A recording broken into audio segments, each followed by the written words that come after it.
Okay, so welcome to another edition in my video series highlighting the Canadian teams heading into the draft lottery. Today we're going to be talking about the Oilers. I've got my good friend Braden with me today, and Braden was actually the best man at my wedding, and I was the best man at his. So while we leave you to decide who's actually the best man, Braden, why don't you tell me a little bit about your new website that you've created? I'd love to. So what we've done is we've collaborated a couple hockey experts, so myself and Rye, my stepfather Mike, who's another Oilers fan, and a friend of ours. He's an Oilers journalist or sports journalist up in Edmonton. His name is Jason, and also our good friend Sean. He's going to be collaborating with us as well. So you can expect daily DraftKings fantasy updates. Generally, it's going to be a fantasy-based website, but you'll see all sorts of hockey news. Oilers news in particular, because we've got a whole bunch of Oilers fans, so go Oilers. It's going to be awesome. And just to give you a heads up, since we are good buddies, we have a tendency to agree on a lot of things, and when we do, we will probably cap it off. Okay, maybe we won't. Anyway. All right, come on. Okay, so let's just do a really short bio on you. When did you start cheering for the Oilers? I guess late 90s, early 2000s. I became good friends with Rye here, and also another good friend at the time, Kerry Holmberg. They were huge Oilers nuts, and I was kind of looking for a team to pick up on, and so naturally I swayed towards the Oilers. And at that time, they were super exciting. As you know, they weren't a superstar-based team. They were a work ethic, blue-collar, hard-working team, and I think I relate to that. You relate to that, and I think that's one thing that we're really missing from this team right now, from the current era of Oilers, this last decade. There's just no hard-working attitude, no blue-collar attitude. Mm-hmm. And so they just haven't been getting it done. But things look like they're starting in the right direction. The wheel's rolling, and I like what's happening, especially with Connor McDavid. That was a pretty big pickup. So he's my new favorite player now that Kevin Lowe, he was my old favorite player. But no, I'm kidding. He's never my favorite player. Okay, now you were sort of touching on identity there about the Oilers and their work ethic, and we're going to get into that. Let's just quickly, I guess, recap the season. So I'm not sure how much you watched the Oilers this year. I watched every game. First time I've done that in a couple of years, actually, mainly because I was doing the blog. What did you see from them this season compared to the last 4 or 5? I think this season, especially in terms of identity, take away the points scored and the standings in the league. I think in terms of identity, they're just starting to lay the groundwork. And you can tell just by some of the comments, particularly with McClellan and Chiarelli, they're trying to instill that new identity. And I think more towards of what Chiarelli built in Boston with the hardworking attitude, and more like what the Oilers had early in the 2000s. Yeah.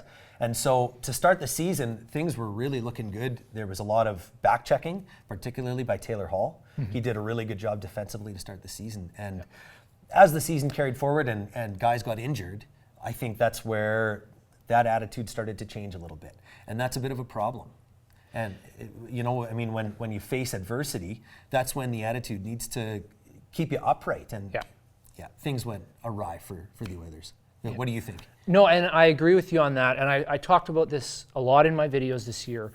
There were some points I just hammered home all the time about the defense, accountability, and one of them is character. And someone one day is going to write a book on all the things that went wrong with the Oilers. It might even be me. I don't know. I don't know if anybody would read that book.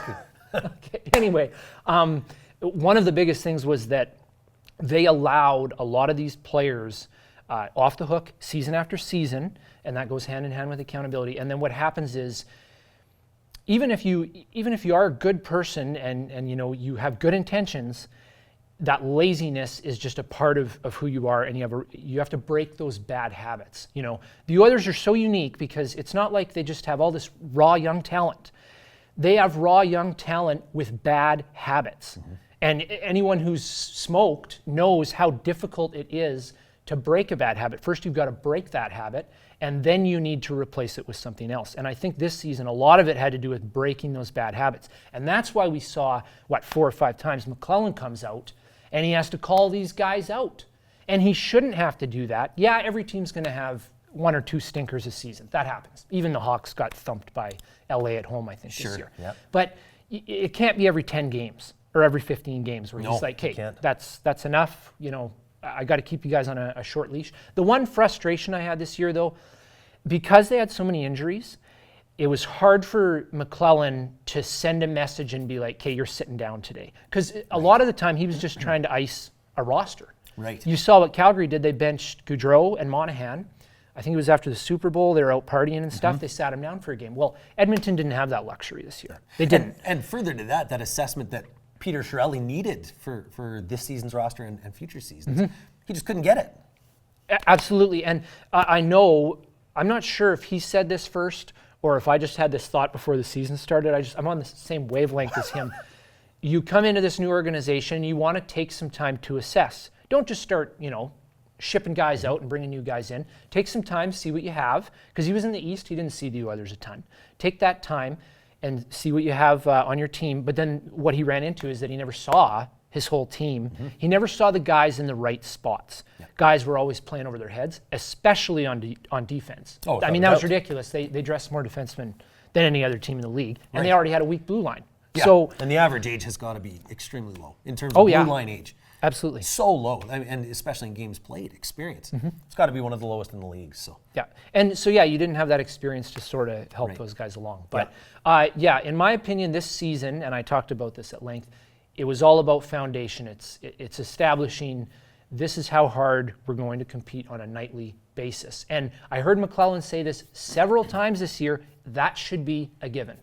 That should just be expected. I agree. Right? You're They're professional athletes. You're a professional. Exactly. And they were lacking that for years. Yep. I think they finally put that in place.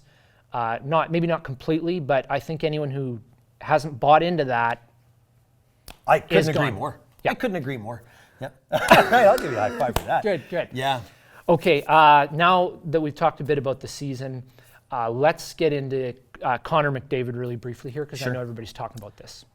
First question I have for you is, should he win Rookie of the Year?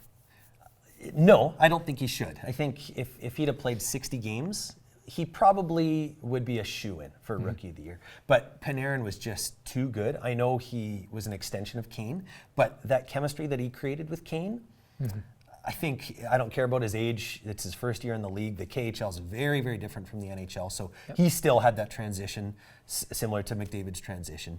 And he owned it. He almost had a point a game in his rookie season. And that's outstanding. It is. And I know there's this campaign going on, Connor for Calder, I think, is the hashtag. And I understand why people want him to win, but I agree with you that forget that Panarin, I think he's 24. Yeah. And he's older. That's not against the rule. I think the rule is 27. 26. He's within the rules. And the bottom line for me is that, yes, McDavid won Rookie of the Month each month that he played, but it's Rookie of the Year. And he wasn't the Rookie of the Year. He was the best rookie. I think everybody would acknowledge that, the most talented and the most gifted player. But he was not the Rookie of the Year the entire season. I would give that to Panarin, especially down the stretch when it was sort of debatable, and then I think he rattled off 8 points in 2 games or something like that. Oh, he's ridiculous. Exactly. Yeah. So, no, I agree with you on that. I would give it to Panarin. Of course you do. Anyway. And the other guy, too, John Gibson, should not be overlooked. He's got to be one of the nominees. This guy's a stud. He actually took over the starting position from Anderson. He's not the starter in the playoffs right now, but he's a rookie, and it's during the season that they look at the Rookie of the Year pick. And to unseat a good goaltender like Frederik Andersen, you got to be good, especially on a team like Anaheim who expect success. And when they weren't achieving that success to start the season, and they changed that goalie, I think that was kind of one of the catalysts that got them rolling. So he shouldn't be overlooked either. And if he'd have played the full season, we might be talking about him as well. That's true. I hadn't really thought much about that. You're right, he's overlooked. While we're on the subject of McDavid, another thing that Oilers fans have been discussing a lot since the season ended is he the next captain? I made a video, I think 8 or 9 months ago, talking about how I think Darnell Nurse should be the guy that eventually gets into that role. Then a month or so into the season, I was talking about Taylor Hall because I felt they were sort of trying to groom him for that. Oops. We'll get into that more. Now it looks as though the talk is McDavid. Yeah. What are your thoughts on this? I guess I have a twofold opinion on this. So first of all, I think long-term, he's the captain, without a doubt. He's got the right attitude, he works his butt off, and he's got the skill to back it up. This coming season, I think it's dependent on one thing, and that's if they can bring in one experienced guy, somebody who bleeds success, a guy like maybe Jágr. I don't think he's going to leave Florida, but if you could somehow convince Jágr, give him $4 million a season. I don't care. Give him 1 season, 2 seasons. Yep. Allow McDavid to be the captain with Jágr on that team, with the understanding that he can mentor McDavid in that captaincy role. I think if the Oilers cannot pick up a player like Jágr or maybe Shane Doan, one of those older fellas, if they can't pick up somebody like that, this season is not McDavid's time coming up. I think maybe 2 or 3 seasons down the road. And if that's the case, I like Hendricks. And he's the guy that wears his emotion on his sleeve. Yep. And that's the type of player that deserves captaincy. So perhaps just as a holdover for Connor McDavid, I think he's the guy that they should look to. Okay, let's get the high five out of the way right now because I agree with you. I think the big difference between the situation with McDavid and years past, where the Oilers are guilty of pushing players into roles they're not ready for, is that at the end of the season, the players came out and said, he's the leader. It wasn't the management or the coaching staff, putting the label on him. It was the guys in the room saying he's the leader, whether he has the captaincy or not. But I agree with you that it is really important. Don't put it all on him now, even though he's ready for it in a sense. Bring in a guy, you mentioned Jágr. I'm going to say Andrew Ladd. He's won a few cups. I think you bring in that so that you have sort of a circle of leadership. You'd have Ladd, Hendricks, and McDavid, and they can sort of mentor him. Because, I think it's just too much for him right now. He should just be able to go out and not worry about carrying the team, but just doing the best he can and maybe just carrying his line. Yeah. He is only 19 years old, and I know the Oilers have been guilty of like ruining players. It's hard to say because you don't know what they would have been otherwise, but I think it's better to just err on the side of caution here and bring in some help. Yeah. So. Yeah, I'm on board with you, except I think Ladd, I don't know how the heck we could afford a guy like that. We got some problems coming up with cap space. No, so. They do, and we can get into that a little bit more. Yeah. There's another thing I want to talk about here. My friend Corey, he was in one of my videos earlier in the year. He sent me a text message, I think with a week left in the season.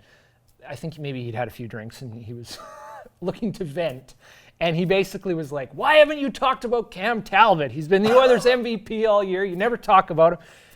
So I'm going to talk about Cam Talbot. I remember last summer when they brought him in and all the stuff I was reading online was, well, wait till he gets behind the Oilers defense. Like, he's not going to have those same numbers as he did in New York. Well, that just wasn't true. He started off a little rough, I think, for the first 10 games. After that, he was one of the top 15 goalies in the league, for sure. Like, the numbers prove it. And I think, the Oilers do have a weaker defense. That just shows how good he was, that he was able to maintain that level of play. What do you think? Yeah, well, I think you hit it on the head. I don't have much more to add. That's great. That was for you, Corey. Okay, let's move on to talking about the management and maybe some potential roster moves that are going to happen this summer. But there's something I want to share with you guys. It is quite long. Maybe I'll only read a little bit of it. But back in 2009, the Oilers missed the playoffs by, I think, 5 or 6 points. And I wrote a note on Facebook. And I'm just going to read a little bit of it to you because there's a point I want to make here. This was on March 30th at 10:12 a.m. Maybe I hadn't had my coffee yet and I was a little grouchy. Well, there are 6 games remaining in my beloved Edmonton Oilers season. As of today, they sit 2 points out of a playoff spot in 10th in the West, and I am absolutely rooting for them to miss the playoffs. Now, I go on just to talk about my reasoning behind this, and the bottom line, I'll share this later on social media so you can read the whole thing. The bottom line was that I already saw that seed of lack of accountability in the organization. I talk about they need to get rid of Mac T, they need to get rid of Lowe, they need to bring in some fresh guys with new perspective to get them going in a new direction. Keep in mind, this is before they bottomed out. Right. They only missed the playoffs by 5 or 6 points. Yeah. And the following season, they completely fell apart and started year one of the rebuild, whatever year it was of the rebuild, who even knows anymore. But still, it took, 7 years from that point, 6 years from that point to change the higher ups, right? The upper management. That's exactly it. And so the point I'm trying to make in all this is that I saw the previous season, before it fell apart, what was coming. It's the same now. With the season they've just played, I see the changes they've made and the direction they're heading, and that's why I believe 100% they'll make the playoffs next year, is because I've seen the growth, I've seen the direction they're moving. Just like I saw them sliding before, I see them trending upward now. So that's the reason that I shared that, as I just wanted to point that out. I know a lot of people get in arguments online, and on Twitter's the worst, because it just never ends. Tone is lost. It's a terrible place for having discussions and arguments. It's one of the reasons I make videos, but one of the arguments that you see on there is people just think it's the same old, same old. They finish second from the bottom again, and a lot of people are just like, yeah, same thing. Yeah. Like, those are the people that don't watch the Oilers, and they don't follow them as closely as you or I do. I would agree with that. They don't get it. They see the numbers, right? Exactly, and so that's why I shared that, is just to point out that's why I see it that way. Okay, so let's keep talking about the Oilers management. In your opinion, was Chiarelli bold enough this season? I think it's funny. The word "bold" comes from Mac T, and Chiarelli was stuck in those slippers of a bold decision. Oilers fans are waiting for boldness to happen, and I don't think he's actually had the opportunity to make a bold decision just yet. Perhaps the boldest decision that he's made is not jumping the gun on this team, just to give them some fair assessment. And unfortunately, he wasn't even able to do that in the 1 year that he was in management. In terms of a bold decision, though, I think he's going to have to trade one of these core guys, which is all the buzz right now with Oilers media and journalists. And the writing's on the wall with a couple guys. And that's when we'll start to see bold decisions happen. And just like you said, I don't think he had the opportunity to do it this year. I know a lot of people were upset that he didn't buy out Nikitin, which that contract, I can't believe they're paying $4.5 million. It's incredible. And then Scrivens. But I think if you're upset about that, you're being a little bit short-sighted, because Nikitin's off the books now, and Scrivens is off the books now. Maybe he can use that buyout on Ference if he has to. Sure. I don't think he should be tying up money where he doesn't have to right now, because you're going to have to pay McDavid, you're going to have to pay Draisaitl, you're going to have to pay Nurse. And that's even keeping in mind shipping a $6 million player or two out the door. Yeah. So, no, I gave Chiarelli not a free pass this year, but I gave him a lot of rope because I knew the situation he was coming into. Right. Right? He wasn't going to come in. He could have come in and made a bunch of big moves and maybe snuck them into the playoffs this year. But then what would that have done long term? Right. It would have really damaged the Oilers' chances long term. Yeah. And I really do believe that patience is key. That's bold. To be patient with a team that is getting ridiculed and hammered night after night, it's bold not to make a change. It is. And the thing is, the reason fans are so sick of it, patience, patience, patience, you got to remember the previous management abused that term. They told us to be patient and told us to be patient when we didn't believe that they had a plan. Right. And if they did have a plan, it wasn't a good one. Clearly. So now the thing is, I trust Chiarelli that he knows what he's doing. He's not perfect, but he's a very savvy general manager. He's a Harvard grad. Okay.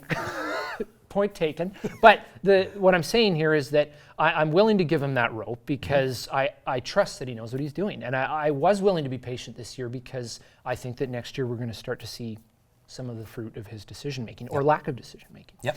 And how bold was it to bring in him to begin with, and also McClellan? That's bold. Those are big, sweeping changes, again, in terms of identity and culture, but those are the guys that are going to instill work ethic in these players. Yep. And it all starts at the top, right? That accountability, and it slowly starts to trickle down to the bottom. Yep. Okay, so another thing I want to talk about here is the one move the Oilers must make over the summer. What are your thoughts on this? Well, I think there are a lot of moves that the Oilers must make this year. Okay. But there's no secret. We need a number one D-man. Not a number one or number two D-man like everybody's saying. That's not a secret? We need a number one I haven't heard anybody in the hockey world talk about that. Oh, it's so hot right now. Okay. We need a number one D-man. And I think the list in the NHL is somewhat limited as to who falls into that clear number one category. I'm not talking Travis Hamonic. He'd be gravy. He'd be a wonderful number two defenseman. He's not going to change this entire roster by himself. I'm talking a Drew Doughty, a Shea Weber, a Pietrangelo, Subban, OEL. These are the caliber of guys that the Oilers really need to now start making a push to get. At least one of those guys. then we can start thinking about a guy like Hamonic. He's more of a complementary number 1, number 2. Even if he could anchor the second line D, we're laughing. But without that number 1 guy, this team's going to continue spinning its tires. What are your thoughts? Well, I'm not going to high-five you on this one because I see what you're saying, but I think that sometimes you can do it defense by committee.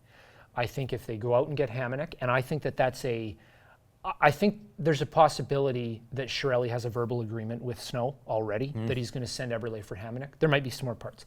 I think that's already in the works. I think if they bring in Hamonic and then they go after a guy like even Sami Vatanen, if Davidson is healthy and Clefbaum's healthy, you can put Nurse on the third pairing and Sekera rounding out that 6. I think that's a solid group, and I think that's enough to make them a competitive team. I know what you're saying, that you want that top end guy to make you, maybe you just skip that step and all of a sudden you're an elite team in the league. But I think there's more there on the Oilers' defense than we saw. I really like Clefbaum, really like Davidson.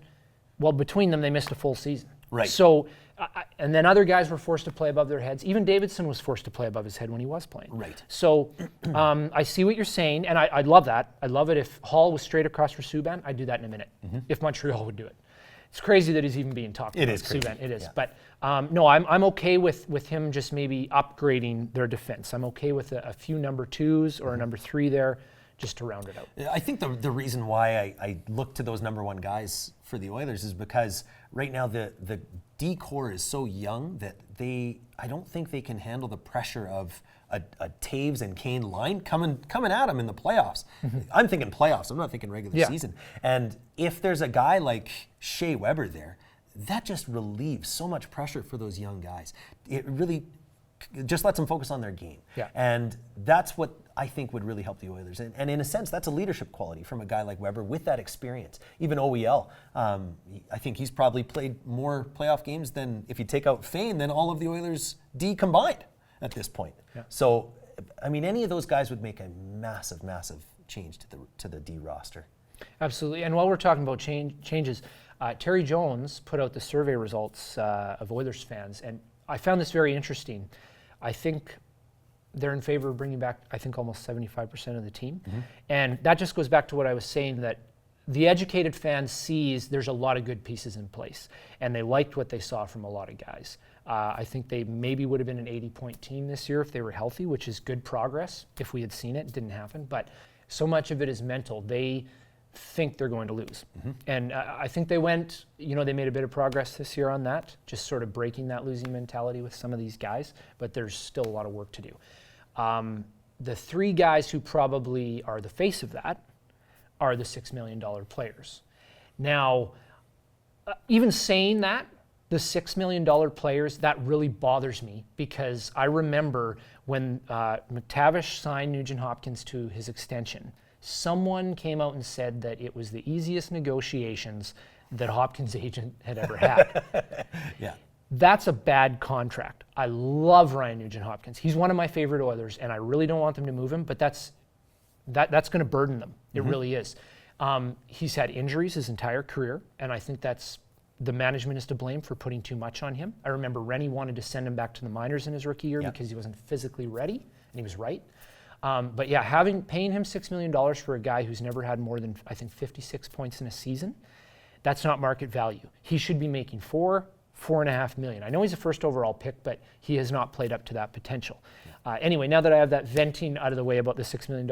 And that's why bridge contracts exist too. I don't know why they didn't consider that role. Exactly. Now, having said that, Hall is on a value deal, in my opinion, at $6 million. He's one of the best left wings in the game. But a lot of people think the Oilers' core is rotten. Do you have thoughts on that? Yeah, I've got a lot of thoughts on that. Okay, well, go ahead. That's why you're on here. Yeah, I guess the ultimate question comes down to which core player would you keep and which would you move? Is that right? So I couldn't agree more with you. I'll high-five you on the Ryan Nugent-Hopkins. I don't think he's a player that you move. And even the way that he got injured by blocking a shot, he broke his finger. That goes to show you the type of player that he is. He's willing to get in there and block shots and willing to break a finger for it. And that breeds success. I love that. And going to Don Cherry's comments about Kevin Biesca, Kevin Bieksa, he said that's the kind of guy that the Oilers need to consider on Coach's Corner on Saturday. Yeah. And the reason why, because he lays down for shots, he gets his body in the way, and he cares more about winning than he does about himself. Yeah. That's what it comes down to. When looking at the core players, I think Hopkins, you got to keep him for sure. Originally, I thought Taylor Hall, you got to keep him as well. And quite frankly, my attitude has changed in the last 24 hours. And the reason for that is because I read an article that restated exactly what Hall said at the end of the season interview. And there were a few things in there that jumped out at me, and I'm afraid I don't have the quotes for you. But essentially what it said was, I don't really know where this team goes from here. And when I read that, I see pessimism. And pessimism is really going to damage a team, particularly in the locker room, when you're out on the ice and you're down by 3 goals and you know that guy is saying, I don't know where we're going from here. That's not belief. And I think desire is not a problem with those 3 guys. All 3 have great desire, but I don't think that Taylor Hall has the belief that they can be a successful team. Jordan Eberle, on the other hand, I believe is an optimist. I really like Jordan Eberle for that. He's got a great attitude. Yeah. And unfortunately, he's been raised through a losing team. But I think if your base attitude is one of optimism compared to one of pessimism, you got a better chance of pushing that team towards a win by doing what needs to be done. And I don't think Taylor Hall's got it in him to do what needs to be done. It's interesting. I have so many thoughts on Hall, but what you were just saying goes back to just these guys have been crushed mentally. It's amazing that Eberle still does have a positive outlook. But getting back to Hall, I saw so much improvement in his game in the first half of the season, and then McDavid came back and he just, I don't know what happened there. It wasn't even the scoring. I know his scoring dried up, but he was giving the puck away. The bad body language was there again. And the one thing about Hall that I've always wondered about is teammates are really reluctant to stick up for him. Right. I'm not going to pretend that I know what's going on in the room because I don't, but something's off there. Yeah. When you have a guy like that who was the face of the franchise for a few years and nobody's going to bat for him, something's not right. And what you said about the attitude, I think sometimes we've seen that, the little water bottle squirting incident with Aikens. Eberle is gone, in my opinion. I don't even think there's much to talk about there. He's out the door. And he's going to get them value back. I certainly think he will. But Hall, I think, and don't get me wrong, because a lot of people think, well, if you trade Hall for a defenseman, well, then you got a huge hole on left wing. Well, who says you have to trade him for a defenseman? What if you trade Hall for another left wing who maybe is going to score 10 fewer points, but has so many more other intangibles that the Oilers lack? I don't think it's always a matter of, let's get this guy out of here. Sometimes you just have to change the dynamic of your team. Sure. And the dynamic of this team has not worked, so they have to make a change. So I don't want people to think I'm just trying to run Taylor Hall out of town or run Eberle out. No, sometimes you just need to make changes because the mix is not right. Is that fair to say? I couldn't agree more. Yeah, it's all about synergy. And again, back to that 06 roster, they didn't have a superstar like Taylor Hall. They had Pronger, but they didn't, Smitty and Hemsky, but not that superstar caliber that Taylor Hall has. And look at the success they had. That was a conglomeration. That was a synergy and a chemistry that they built. And that's what created their success. And that's what we're lacking severely. Yeah, no, absolutely. And one of the problems you run into when you have, they got 4 first overall picks in the lineup. They might have 5 after this year. Sometimes you just got too many egos there. Not that there's anything wrong with these guys, but there's got to be an alpha male in that room. And when you got too many of them, who do you follow? Everybody's doing their own thing. Everybody wants to be the guy. So it's going to be really interesting. They are going to make moves. Let's have a little more talk about the potential roster moves. Obviously, they're going to pick up a defenseman. Yeah. I'm not sure if this question you wrote for me or you want me to ask it to you, but the best case scenario in acquiring a defenseman, why it's the best case scenario, and what's it going to take for them to get that player? Yeah, I think we've touched a little bit here and there on this already. I agree. I think Eberle's gone, and it's a bit of a shame because I don't think he was in the right situation for him to succeed. So it is going to be too bad to see him go.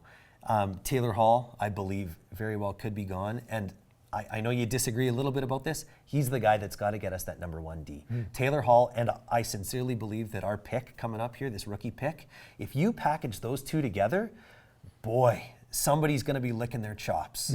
That's a huge package, even if it's the number 5 pick in this draft. If you package Taylor Hall with that, you could almost get any defenseman you want if you also add a prospect like Reinhart, Ethan Bear, or Caleb Jones. If you have those 3 guys, which I've actually touched on in my article on Sniped at Fantasy Hockey, check it out. And if you package those 3 guys, you can get anybody you want almost.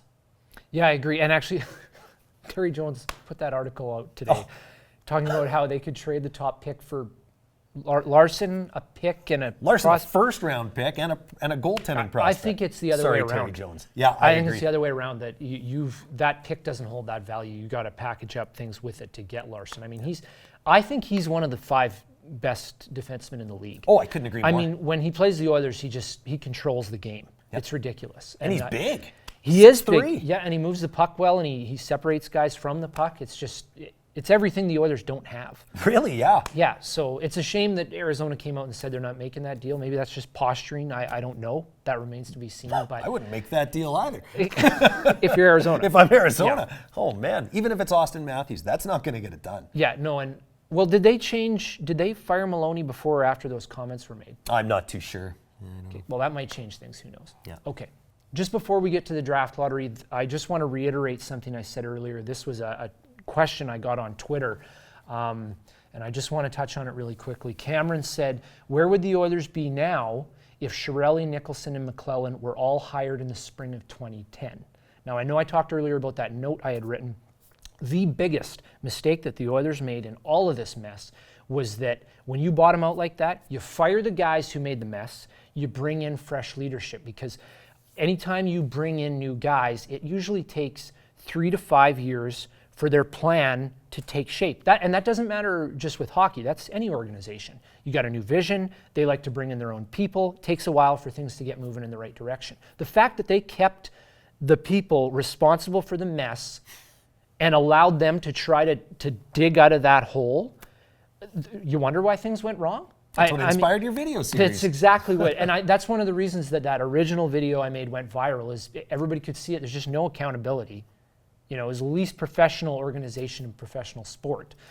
So just getting back to Cameron's question, where would the Oilers be now if Chiarelli, Nicholson, and McClellan were all hired in the spring of 2010? I would imagine that they would have made the playoffs by 2012, and they would be, one of the teams challenging for the cup in the last 2 years here. Mm-hmm. Do you disagree with that? I agree, yeah, annually, and not just short term, one off. I think annually they'd be in contention. Yeah, it's a shame. Coulda, woulda, shoulda. But we got that to look forward to. That's true. And I mean, we never would have had McDavid. That's what I always tell myself. When I look back at this whole disaster, and I'm like, well, they wouldn't have had McDavid. That's right. Yeah. So anyway, Kate, let's get to the draft lottery here. At least we got something. All right, so we're going to do the lottery now. And just before I run it, like with the other guys, tell me your best case scenario for the lottery. I think best case scenario for the Oilers is to trade the pick. So I don't care, quite frankly, where they end up. I think they got to trade that pick. I'd love to see a team like Ottawa, number 1. Mm-hmm. I know you hate them, but Columbus, give them something to cheer for. And Arizona, give them 1, 2, 3. Your favorites. This is what I would do. I'd like to see top 6 Canadian picks.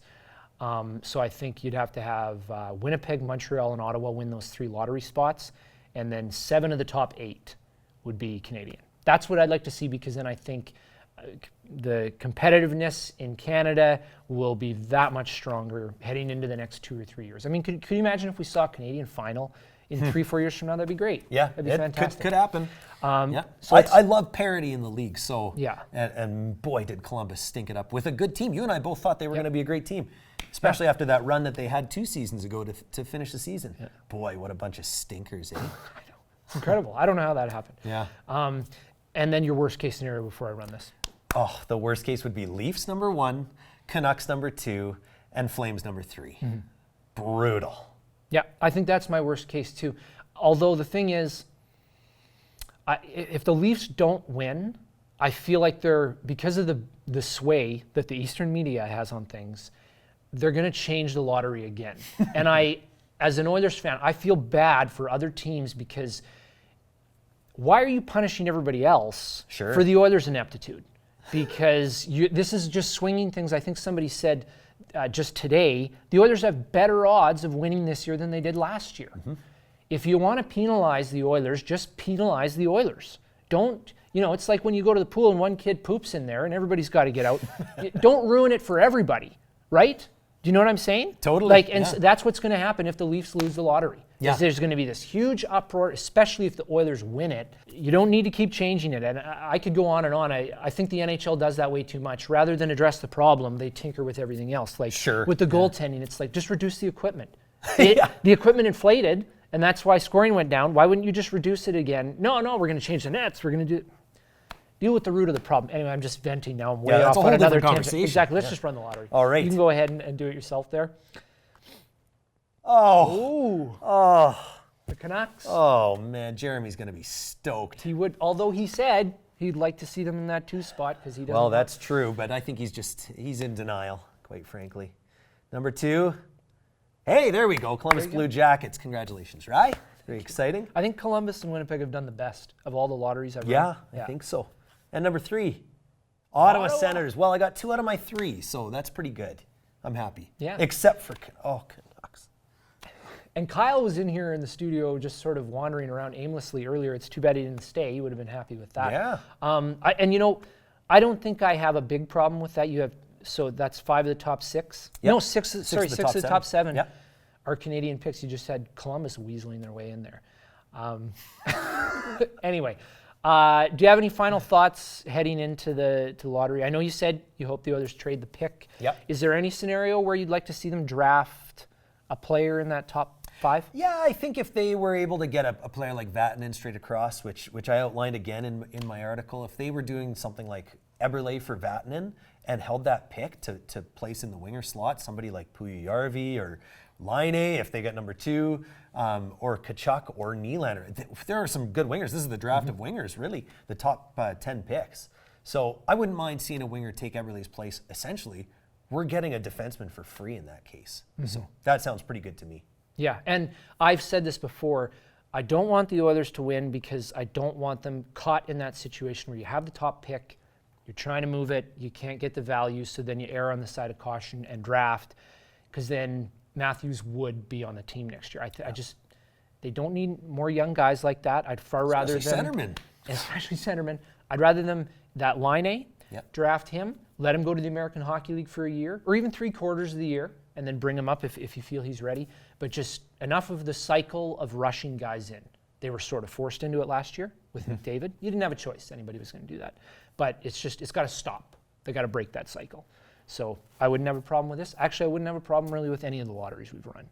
Because the Oilers didn't win any of them. They get top 5 no matter what. So exactly. Yeah. And I know I'm in the minority there, but that's the way I feel, and you're free to disagree. So. Yeah. And I think too, if they did win the first overall, there's no way the fans would want Chiarelli to trade it. And as you know, I really want him to trade it. So I don't think that would benefit the team even in the slightest. But I think that Oiler fans just need to stop being so possessive of our players. These guys have done nothing but lose. What we have is not working. Time to just do what's best to make the team better. Yeah, I agree.